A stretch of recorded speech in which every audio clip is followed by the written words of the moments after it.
and welcome to Logan Sounds Off, where I talk about books, music and a whole lot more. I'm your host, Logan Kelly.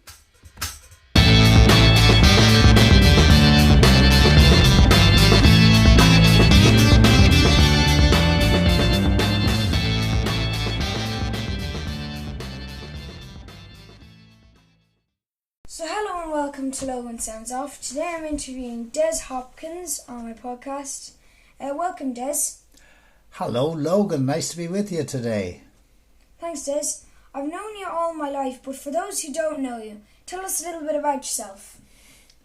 Well, I'm a professional musician all my life. I've never really worked at anything else. So I was born into a musical family, and my parents were musical. My mother played piano, my father played violin and drums and various other things. He was very musical, and he led his own band during the 40s and 50s, way back. And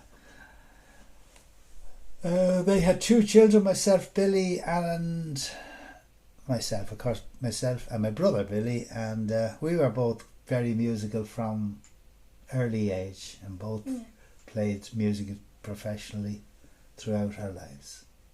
Give you an idea of who we are.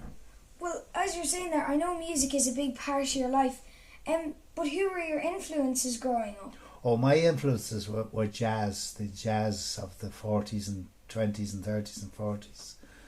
And my biggest influences, of course, were my mother and father, who played, and we watched them going out to gigs and playing all sorts of music. So we liked a wide variety of music. But as a child, or as a young guy, about your age or more, I was an avid radio listener, because we didn't have television in those days. I grew up in the 50s.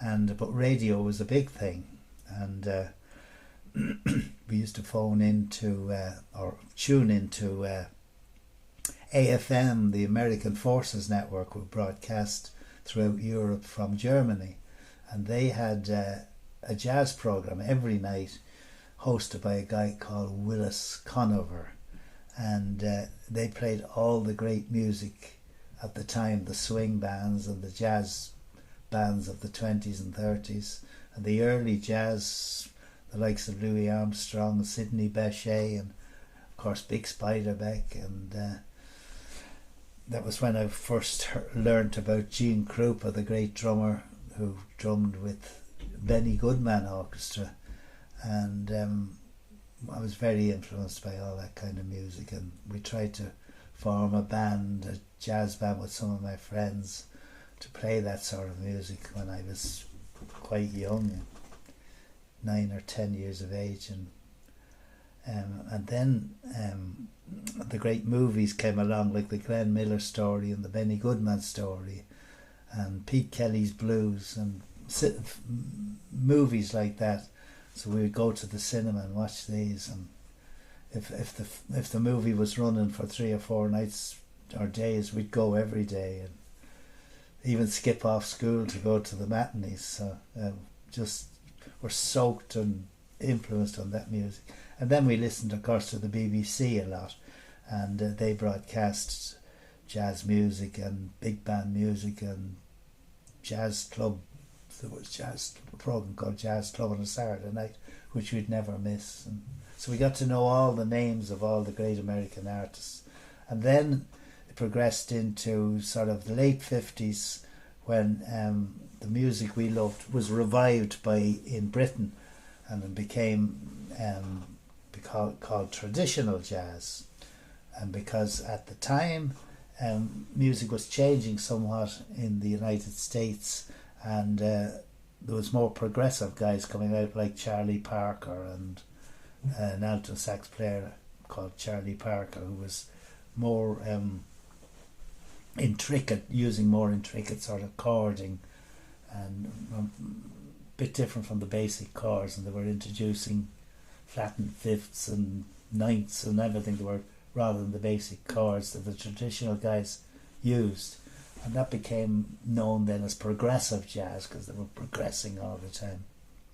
But some of it didn't really swing much, so it didn't appeal to me so much. I stayed all my life with traditional and early jazz, Dixieland jazz, early swing jazz, Duke Ellington, all kinds of like that.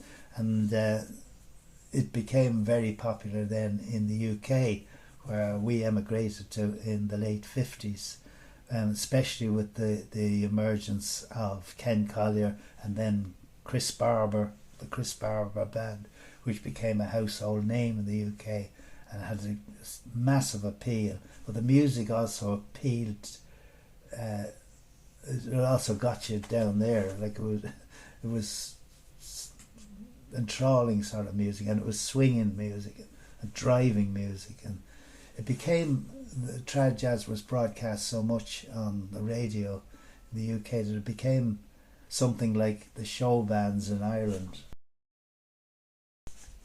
Wow, so then when did you move to England? Well, the family emigrated to England in 1957. I was 15 years of age. So I quickly got into music over there, and as I had just said, there was a boom in traditional and Dixieland jazz in England at the time. So we started our own band in Manchester, and I had a sort of a semi-professional band playing working men's clubs. There was gigs in these sort of clubs. Every sort of political party had their, just as they would now, like GAA clubs in Ireland, some Conservative clubs, Labour clubs, Liberal clubs, they all had entertainment every night, so you could get gigs pretty easy. Didn't pay very well, but it was pretty good. So I did a lot of playing and made friends with different musicians and got into the scene in Manchester. Then I applied for a job in a more professional band in Manchester and got the job. That was called Johnny Tippett's Jazzmen. There were maybe 40 bands around the north of England at the time, and this was one of the name bands at the time. So that got me into playing the circuit in the north of England at the time in the early 60s, sort of 60, 59, 60s, that kind of time. And we played nearly every night of the week at that time. So I had a little job for a while as an electrical apprentice, but I soon was able to give that up because I was making enough living from the gigs. Wow, and then a lot of people know the Cavern where you played as the home of the Beatles, but you played there before they even had a note done. Well, the Cavern was basically, it started off as a jazz club. The Cavern in Liverpool, in Liverpool, it was, for the first few years, was entirely jazz played there. Yeah. So it was on the circuit of gigs you would do. So I played maybe 9 or 10, maybe more than that, maybe 15 gigs with mainly the Johnny Tippett band, but with other bands as well, because I used to deputise for drummers with other bands in the Manchester area. So I'd played probably 15, 16 times at the Cavern. Yeah, and it was an amazing place at the time. Even we could feel something about it. It was kind of an exciting place to be. It was down a dungeon in back street in Liverpool. So the Beatles were just a support band really to other bands at the time, but eventually the more beat music took over from the jazz. Yeah. And then how was it seeing the Beatles? Well, at the time we didn't like them at all because they were playing I read that and it was we thought they were terrible, you know, because they weren't very, they didn't sound very musical to us, you know. They were just playing guitars and stuff. There was no trumpets or trombones or clarinets and something, and so we didn't. All those bands we played along with, the Mersey, they became known as the Mersey Beats, the Mersey bands. the Mersey Sound, which was Mersey being the big river in Liverpool, and the Mersey Sound were famous after a while. But bands like the Big Tree and can't remember them all now, but there was quite a few of them. Jerry and the Pacemakers, whatever. There was quite a few of them, but they just played the interval. We were the main bands. Yeah, that's jazz bands. Imagine being intervalled by the Beatles. So but eventually, because of the Beatles' popularity, they overtook us, and the jazz was then moved out of the Cavern. It became what we called a beat club or a rock and roll club. And then you played with some amazing people. What was it like playing with Johnny Cash? Well, playing with Johnny Cash was an accident because we were supporting Johnny Cash. See, I came back to Ireland, because I wanted to stay earning a living, and the trad jazz boom was waning a bit in England. It was short lived enough, but the show band scene in Ireland. I wanted to always go back to Ireland. I didn't want to live the rest of my life in the UK, so. I got the opportunity to come back and play with show bands. So I played with about 5 different show bands through my life back in Ireland. But one of the earlier bands I was with was a band called Pete Brown's Band. I was based in County Mayo, and we did a supporting job in Kilkenny with Johnny Cash, who was doing a tour of Ireland. In fact, there's a famous documentary about that tour. He did a few tours of Ireland through his time, but that particular one anyway, we were on. And it was a real foggy night, and they were travelling in 2 cars, but one of the cars was late, and the band were doing a previous gig. Our gig was on in Kilkenny, and the place was packed. Johnny Cash was very popular at the time because he had a big hit here. With the Ring of Fire and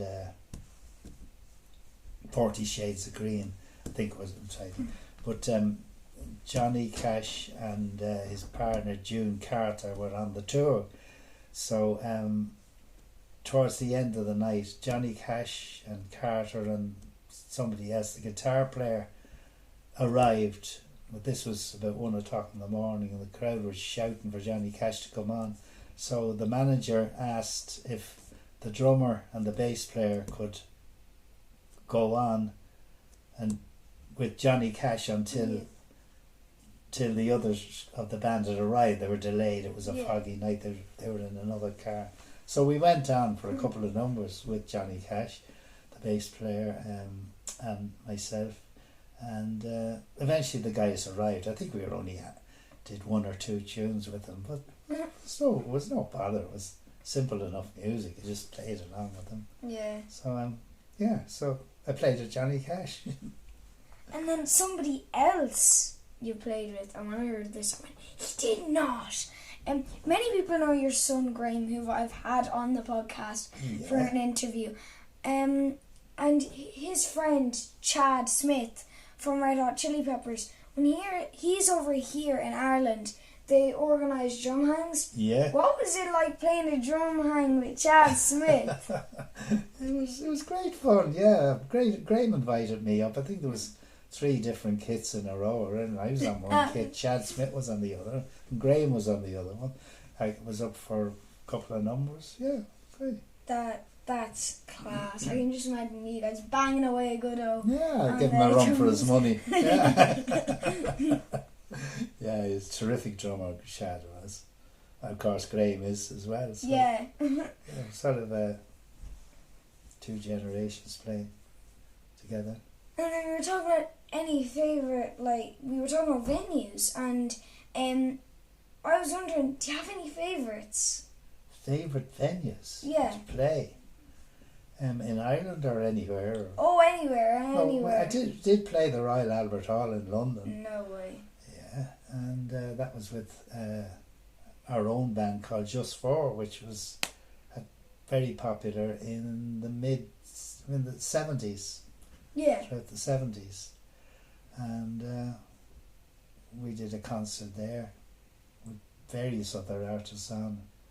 So that's pretty memorable. Yeah. And then this is my little question now that just came into my head.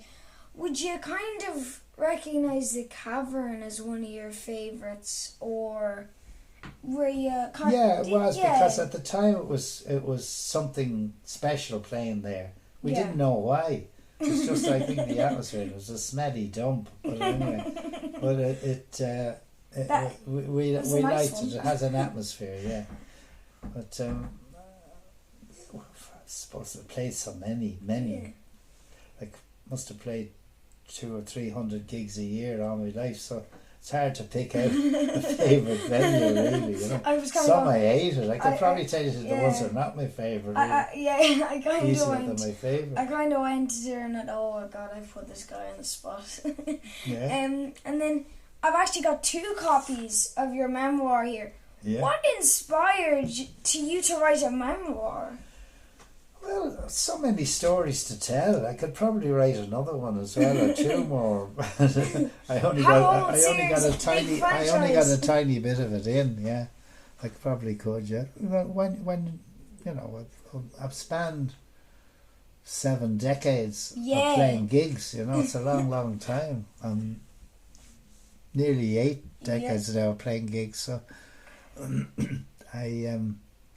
you'd have a lot of stories. You'd have a lot of stories. Yeah, like I often think, why didn't I put that one in the book, or why didn't I that one in the book? But about that book, I wanted.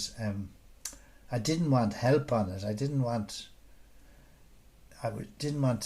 people suggesting stuff to me and getting editors and production and all that. I wanted to do as much as I could just on my own. I just had a computer. I didn't even, I wrote it 10 years ago now. Started it. I started it in 2012, I think, and finished it in 2017. But I didn't have as good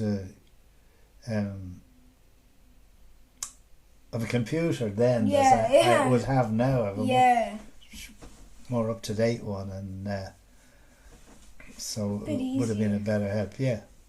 But wow, it's actually a very good book, and that's called Show Bands and All That Jazz: Memoirs of an Irish Drummer by Des Hopkins by Hi-Hat Publishing. That's it. And you'd very much hope you can get that in all good bookshops.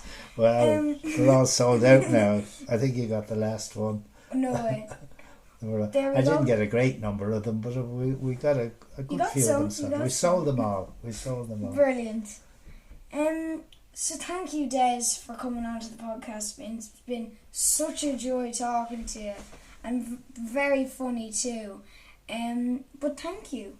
Thank you, Logan. It's a pleasure to be on your Logan Sounds, as you call it now, and it was a pleasure to do it. Yeah, maybe we'll do another one another time. We'll add to it. Add to it. We'll make another copy. Thanks so much, Logan. I'll see you, Des. Bye. Bye. I hope you enjoyed listening to this episode of Logan Sounds Off. You can follow me on X, Facebook and Instagram at Logan Sounds Off.